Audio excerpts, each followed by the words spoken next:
Hello everyone. Welcome back to my channel, General Hospital Diaries. I hope everyone is having a wonderful day. Before starting the video, please subscribe and keep watching for more detailed videos. Today on General Hospital, Ned questions Lois about Sunny and Gio as Saya and Jordan steam things up, and Joss trains for the WSB. At Sunny's new place, he tells Lois he watched Gio grow up but cares enough to stay away from him if it's best for him. Sunny asks Lois if she trusts him around Gio, and she insists she does. Carly arrives and is surprised to see Lois.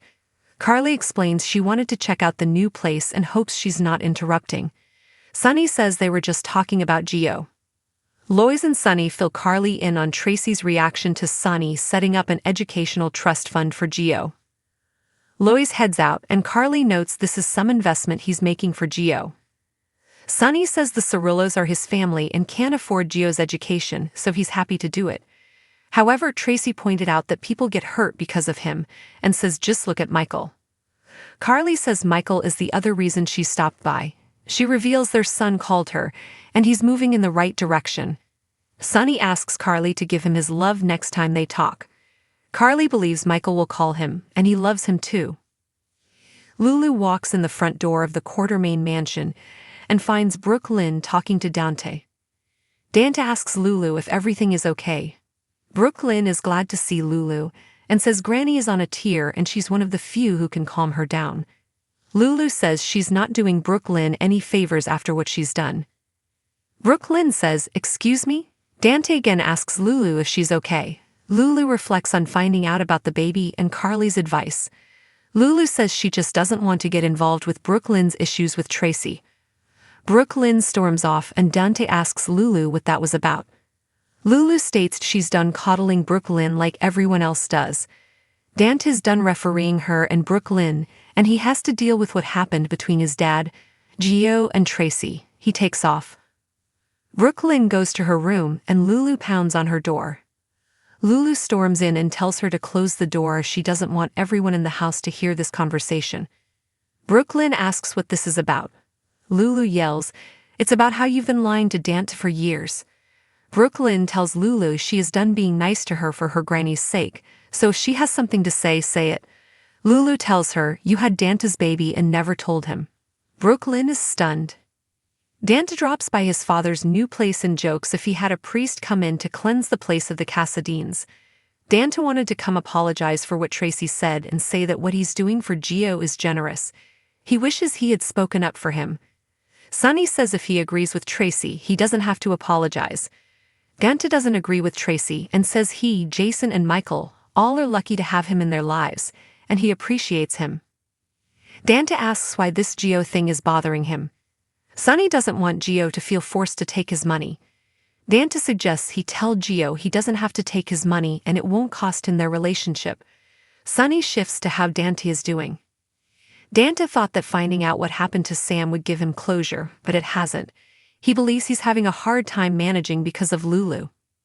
Lois returns to the Q mansion looking for Tracy, but Ned says she's out for a ride.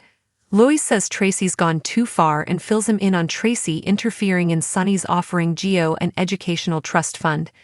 Ned believes that this time his mother is right. Lois snaps that he's never liked Sunny, but Ned guesses his mother probably wondered why she's letting Gio tie himself financially to Sunny. He knows she's loyal to Sunny, but what if Gio wants to follow in Sunny's footsteps to repay his debt one day?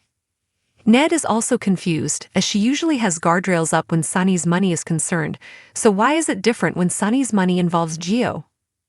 In Brook Lynn's room, she won't confirm or deny anything Lulu has said. Lulu says she saw Martin's files and knows she had a son and gave him up for adoption and never told Dante. Brook Lynn cries, "I had a son." Lulu says she would almost buy this emotional act if she hadn't seen Martin's notes. She accuses Brook Lynn of hiring Martin to find her boy and shows her the phone photos she took of his notes. Brook Lynn says he never went to Martin. She explains she had a baby she gave birth in San Francisco, and she didn't know if she had a girl or boy. She never even held him. She tells Lulu she has never looked for him and she never talked to a lawyer. Lulu says then her mother did, as Lois showed up at Martin's room. Brook Lynn asks how Lulu got this information. She quickly realizes Lulu broke into Martin's room and obtained this info illegally. Brook Lynn says this has nothing to do with Rocco has a half-brother. She says Dan cares about her, and she believes Brook Lynn cares about him. How could she have his son and never tell him? Brook Lynn reminds Lulu that she got pregnant in high school and made a choice, and people supported her. She made a different choice to give her child a better life, as she wasn't ready to be a mother. If she told Dante, then her choice would have been taken away from her. Brook Lynn tells her not to judge her for her choice. Lulu says she's not judging her for her choice but her lies. If Brook Lynn doesn't tell Dante now, she will. At Windermere, Alexis asks Sidwell where he found that dagger. He says it was in a cabinet downstairs. She thinks it should be at the bottom of the harbor, which is where she threw it. Alexis explains Helena Cassadine owned it. She was her stepmother, and she used it to slit her mother's throat. Sidwell is stunned and offers her a drink, but she says she's sober. He makes himself one and asks if she witnessed her mother's murder. He quickly apologizes and says his curiosity often gets the better of him. Alexis explains that Mikos was her father, her mother Kristen was his mistress, and yes, Helena murdered her mother right in front of her. Sidwell is sorry. She notes he doesn't seem like someone who is easily shocked. He thinks she doesn't seem like the person who would share this with a stranger. She picks up the dagger and says it keeps reappearing like it's haunting her. She says holding it again is horrific and throws it down. Sidwell asks what she wants him to do with it. He says he can take it if she wants, as Helena left it to her. She tells him it came with the house, so it's his property now. Alexis sees herself out, and Sidwell picks the dagger up with a cloth so his prints don't get on it. Isaiah stops by Jordan's place. She was expecting a food delivery and squeals as she's in a robe, has her hair up and has a face mask on. He laughs that it's nice to see her for once not looking perfect. She cleans herself up and he admits he ran into the delivery guy bringing her lunch. And it's now all over the sidewalk. He offers to make it up to her and cook something, but she has very little in the kitchen to work with. Isaiah manages to whip up pasta with what she has. She is impressed and asks why he stopped by. Isaiah says to see her, and he thought they had to pursue this in private with her going after Sidwell publicly. He doesn't want to pressure her, and if she's not ready for anything, that's okay. However, he is very interested in seeing what this could be between them, even if it's just here in this apartment. Jordan admits she thought meeting in secret would be sexier, and here she is in sweats. He tells her she is sexy, but he can go for a run to get sweaty if need be. She can think of other ways to work up a sweat and pull him into a kiss. After they pull away, Isaiah tries to push Jordan to give up busting Sidwell so they don't have to sneak around. She refuses, and if he doesn't want to do this her way, then he can opt out. Outside of Bobby's, Jack takes a call from Colette, updating him on Joss' progress. Carly arrives and finds Jack sitting at a table and thinks back to their discussion on the pier. She approached him and didn't expect to see him again. He smiles at her. He wants to know what happened between them the other night and how they got off track. Carly tells him that she was fooling herself into thinking that their lives were compatible. He tries to change her mind, saying he wants a commitment, but she says she has to be honest with herself about their differences. Jack tells her to take care of herself and departs. At the WSB training facility, Joss thinks back to saying goodbye to Dex. Her handler, Vaughn, appears and says her break is over, and it's on to the next phase. They work at jabs and punches, and Vaughn antagonizes her as she's been up for 48 hours. He's read her files and knows she's a rich girl, so why this? Why is she here?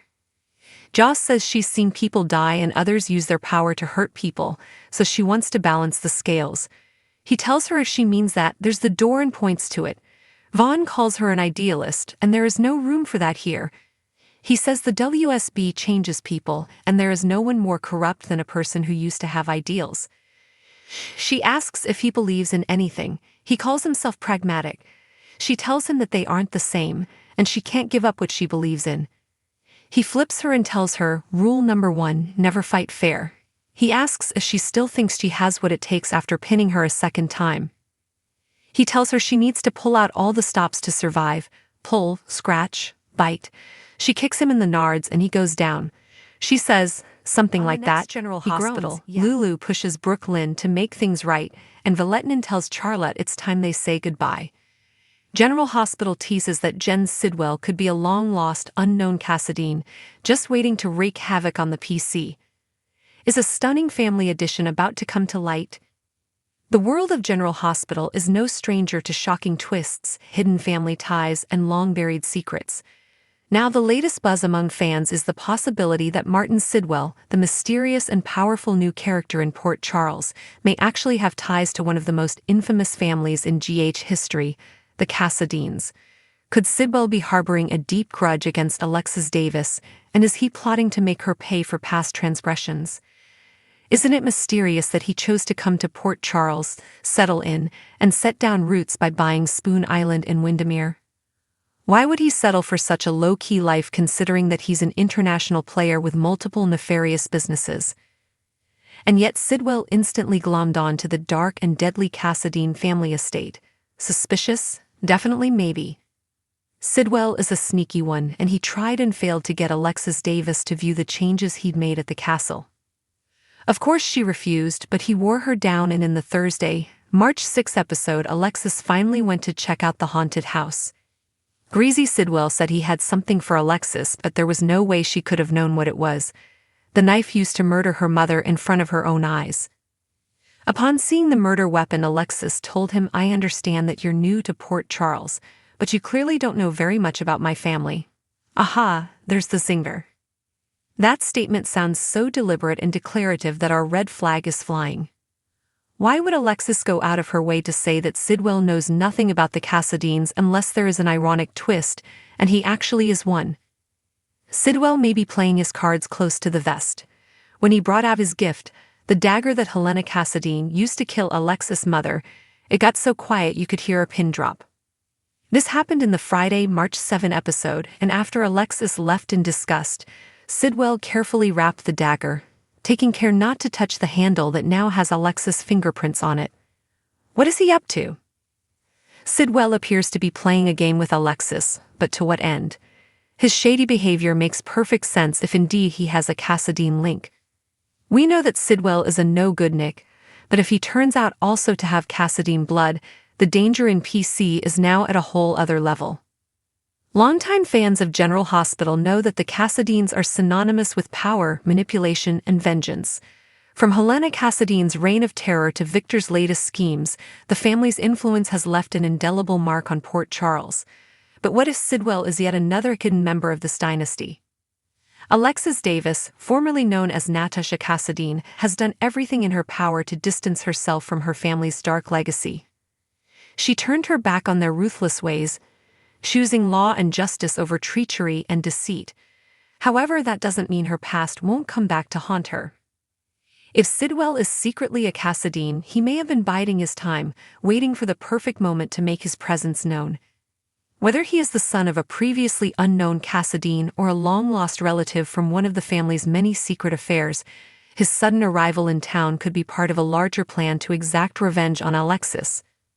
From the moment Sidwell set foot in Port Charles, he has exuded an air of mystery and authority. His business dealings, strategic alliances, and cryptic comments suggest he is someone with a hidden purpose. Could that purpose be tied directly to Alexis? Perhaps Sidwell believes that Alexis betrayed the Cassadine family by turning against them and wants her to suffer.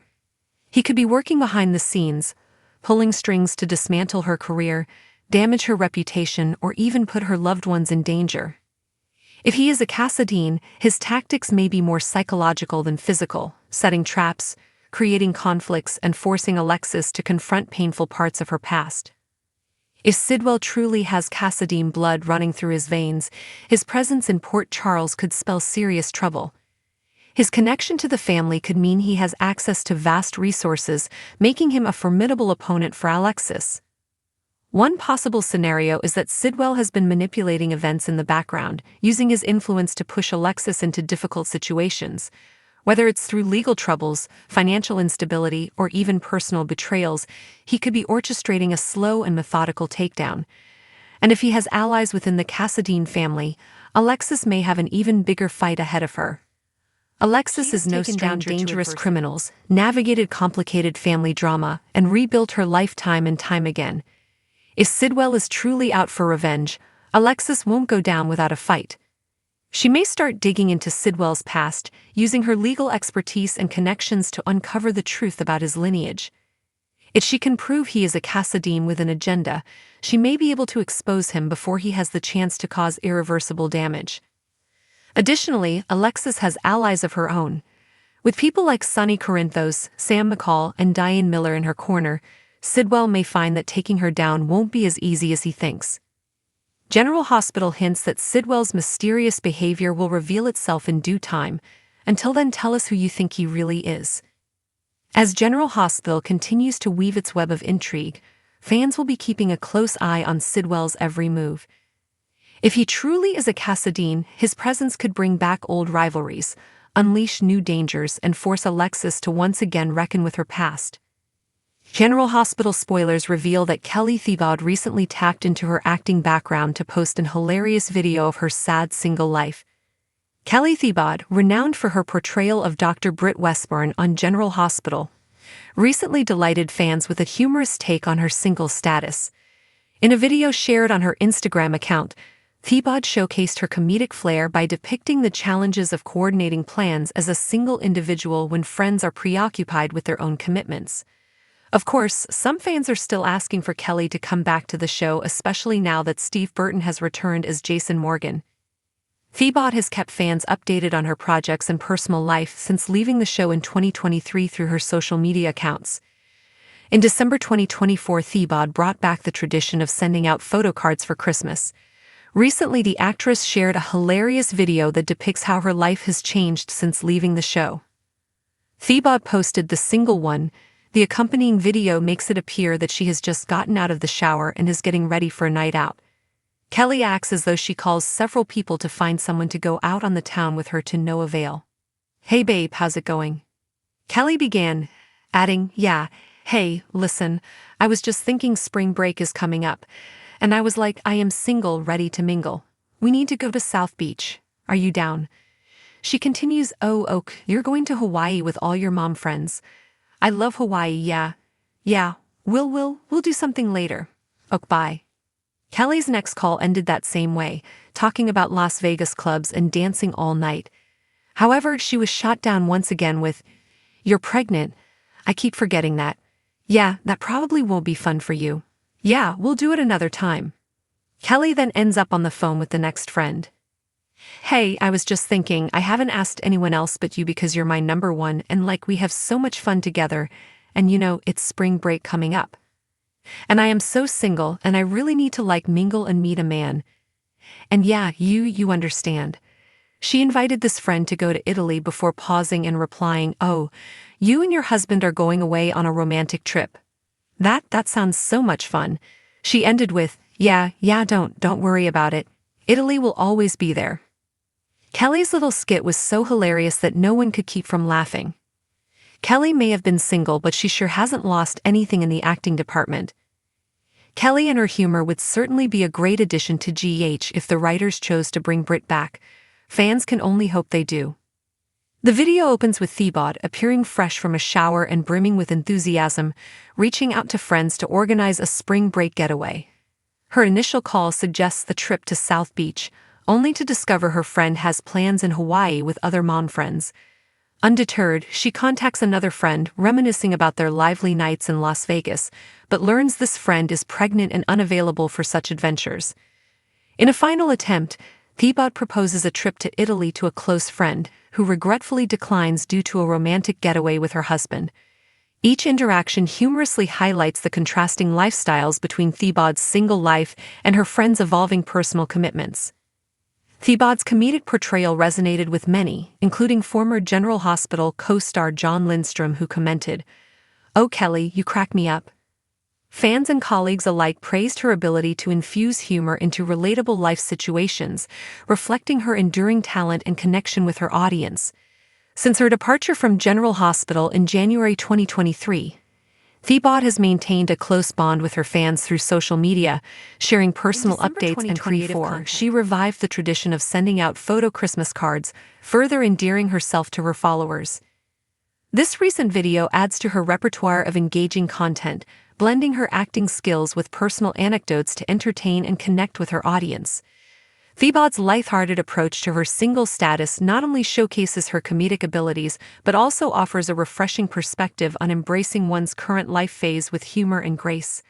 Her fans eagerly anticipate more such candid and entertaining glimpses into her life, appreciating her authenticity and wit. General Hospital spoilers reveal that daytime vet Rena Sofer has been heating it up on the front burner as Lois Cerullo, keeper of secrets. She is a PC gem, but Lois is sitting on an explosive secret that has the potential to blow up her life. Rena Sofer, celebrated for her portrayal of Lois Cerullo on General Hospital, has recently discussed plans to semi-retire alongside her husband, Sanford Bookstaver. The couple, who remarried after a previous divorce, envisioned building a dream home equipped with a woodworking and ceramics studio, as well as facilities to foster animals. Luckily, in real life, the Emmy Award winner is experiencing much smoother sailing in her personal life, which leads us to her talk about retirement. Say it isn't so. Let's delve deeper into what this could mean for GH fans. Rena has said the R word that apparently she is considering a semi-retirement. She returned to General Hospital as Lois Cerullo in 2023 after a 25-year absence. Before this, she portrayed Quinn Forrester on CBS's The Bold and the Beautiful. Rena talked to Woman's World about her relationship with husband Sanford Bookstaver, who she divorced in 2017. They are now happily remarried, which understandably led her to re-envision her future. She said, "We kinda want to semi-retire, so my bucket list is building a home that we don't have to ever leave if we don't want to. There will be a big studio downstairs for my woodworking and ceramics, and a dog room so we're able to foster and keep our animals and give them space outside. Even if Rena cuts down on her airtime, we should still be able to enjoy her portrayal of Spitfire Lois, as many actors have unique daytime contracts." So forgot her start in daytime on Another World, and she also appeared in Loving as well as Melrose Place. On screen, Rena's character is living a nightmare as she tries to keep secret the fact that her daughter Brook Lynn Quartermain had a child who Lois adopted out to an extended family member. In light of these personal aspirations, Sofer has transitioned to a recurring role on General Hospital. This change allows her greater flexibility to pursue her semi-retirement goals while still making appearances on the show. Lulu Spencer confronted BLQ about this situation in a dramatic Friday cliffhanger on March 7. Tell us, GH fans, do you think Lulu was right to get in BLQ's face about this sensitive matter? How do you feel about what Louis did, and the fact that Gio Palmieri is the child, now an adult and living among the Qs at the mansion? Fans can anticipate that despite reduced screen time, Sofer's character Lois will continue to be part of the General Hospital storyline. This adjustment reflects Sofer's desire to balance her professional commitments with her personal life, ensuring she remains connected to the show while embracing new endeavors. Come back to our channel for all your updates. Thank you for watching. Please subscribe to my channel.